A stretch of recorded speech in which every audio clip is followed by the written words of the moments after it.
Hello, race fans. We are at Williams Grove. It's Friday night. It is race number 5 of PA Speedweek. I got my very handsome co-host and friend, Matt Faust, beside me, and we got our main man, Nate from Apex Media, behind the camera tonight. It is B-Blaze Vintage tonight. Matt and I are rocking some absolutely phenomenal stuff from our buddy Bobby at B-Blaze Vintage. Link down below to check out. Thank you, Bobby. Absolutely. That's our guy. So, Williams Grove, race number 5, hot laps started off. Matt, what was the top 5 looking like in hot laps? Top 5, surprise, surprise. First place was Anthony Macri. Second was TJ Stutz. That is a surprise, actually. Third place, Brent Marks. Fourth, Dylan Cisney. And then fifth, Tanner Thorson. And how about qualifying? Now, we had one of the Razors that was pushing off cars blow up in the middle of qualifying, so we had a yellow for that in the middle of qualifying. But elsewise, time trials went pretty well, and track's pretty juiced because it rained a little bit before we got in. We actually had a little bit of fun beforehand, screwing off.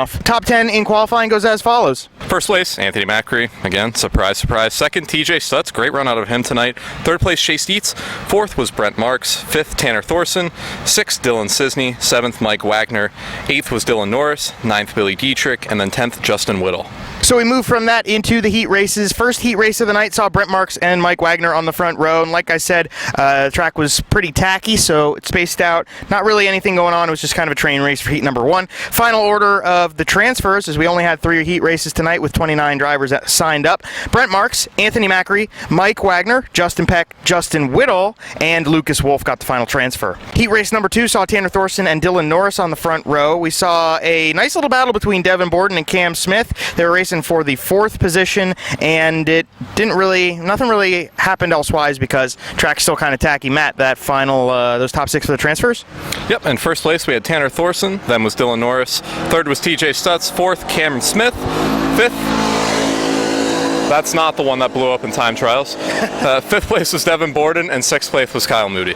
And then heat race number 3, we saw Dylan Cisney on the pole of that one with Billy Dietrich alongside of him. Billy was able to make a little pass there and get ahead pretty early. Chase Dietz had a great start to that one, but he got a couple positions up and then not spin, but slide and had to kind of gather it together in turn 2. Lost a couple spots on lap 2. And then on lap 3, we saw the most interesting thing of the night. It was Derek Hauk flipping in turn number 1 right in front of us. Matt actually got that on tape, so here's the tape of it. Restart went, and it was pretty much single file for the rest of the way. And in the ending stages of heat number 3, final order of transfers is as follows. First place was Billy Dietrich. Second place was Dylan Cisney. Third, Kyle Reinhardt. Fourth, Lance DeWeese, not somewhere we're used to seeing him in heat races here at the Grove. Fifth was Danny Dietrich, and sixth was Chase Dietz. So we go to the B main. We got to take 6 more. Front row was Troy Wagaman and Freddie Raymer. Freddie Raymer didn't qualify in a heat race. He had to go to the B. Still too much grip. They worked in the track, packed it down more in between the heats and the B main, and what that meant was basically a train race again. Final transfers for the B main are Troy Wagaman, Freddie Raymer, Steve Buckwalter, Ryan Taylor, Skylar G, and Tyler Reeser. Now we go to our 30-lap A main event for the night, and wouldn't you have it, the front row, Brent Marks and Anthony Macri. So, we're thinking, what are we going to see out of this race? We're going to see the Marks and Macri show. Well, pretty much, but we saw some pretty interesting stuff. So the first time we tried to go green, Justin Peck kind of biked it in turn number 1, caught, spun around, caused a caution, so we had to restart it. Lap number 6, we got another yellow for Lucas Wolf rolling to a stop, kind of right in front of us. Not quite sure what happened with him, but he pulled off for the night, and it ruined what Brent Marks had at that point. Was a pretty good lead. We also saw Danny Dietrich take a pit stop here trying to fix something, and he came out for the restart, didn't last very long, and that was that. Justin Peck and Freddie Raymer had a great race from there. Now, Freddie started more towards the back because he was in the B, and Justin was at the back because he spun on the first attempt at starting the race. So we saw a really great battle at the end of the field for those two trying to both fight each other and fight up through the traffic. We got about halfway into the race, and Devin Borden started hooking up on the top side of the track. He was able to figure something out that everybody else wasn't, and he made up a couple, I'd say, 3-4 positions? 4 positions for sure, at least. Yeah, it was incredible to watch. I mean, Devin Borden banging the boards, as you should see, but the Grove, typically a 1-lane racetrack, particularly where you start is where you're going to finish. Granted, some people that wreck or spin in front of you, but he was making speed that nobody else was tonight, and that's great to see. It was amazing. So the lap traffic started coming into play, and that was kind of given Chase Dietz an opportunity. He was able to use that to his advantage to catch up and make a pass into the top 3, which stuck the rest of the way. It also gave Anthony Macri a chance to catch up to Brent Marks, and they got pretty close at times as we kind of wound down from 10 laps to go, down to 5 laps to go. Macri was able to reel in Brent a little bit, lap by lap, and then he had one shot at it that didn't really go super well and lost most of that ground, and didn't really go from there. The lap traffic did make it interesting, but did not make it interesting enough for anybody else to catch him. Brent Marks won his second race of PA Speedweek. Top 10 as follows. First place, Brent Marks. Second, Anthony Macri. Third, Chase Dietz. Fourth, Tanner Thorson. Fifth, Dylan Norris. Sixth, Kyle Reinhardt. The gap from 5th to 6th was at least a straightaway, like the entire race, which is really weird to see. I was very confused what was going on.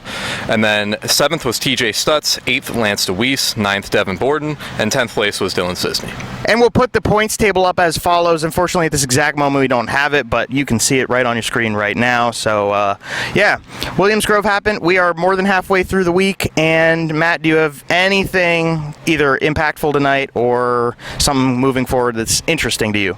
I mean, the big thing going into the weekend is Brent Marks has momentum. Anthony Macri still has a ginormous lead over everyone else, but Brent Marks is really starting to pick it up, and if one race goes his way, that points battle could really close down, and we could really see a fight coming into that last race at Port Royal. So excited for that. You know, want to see a little bit more of a shakeup in the points, because so far it's been the Anthony Macri show, but when he finishes second place every race, or first, it's going to be hard to beat him. But either way, Brent's doing what he can, and that's all you can ask for.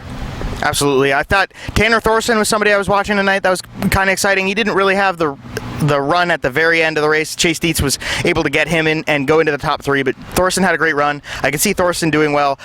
Chase Dietz needs to get back out here more often. He has a phenomenal race car, and he does a great job with it. He's obviously proved he's a very good driver, and he's got good equipment now here too. So I'd hope to see Chase coming out again over the course of this weekend. And yeah, Freddie had some poor luck tonight to start things off. So he won at Lincoln and then had to really struggle through tonight, but yeah, it happened. That's about it from Williams Grove. B-Blaze Vintage Night, as we said. Matt Faust beside me. We got Nate behind the camera. Bobby's over there running around doing something, I don't know. But nonetheless, hope you guys enjoyed the video. Keep watching them. We're going to Port Royal tomorrow night. It's going to be phenomenal. And then Sealands Grove, Port Royal to end things off. I'm Joe Donahue. Take it easy. We'll see you from the Speed Palace.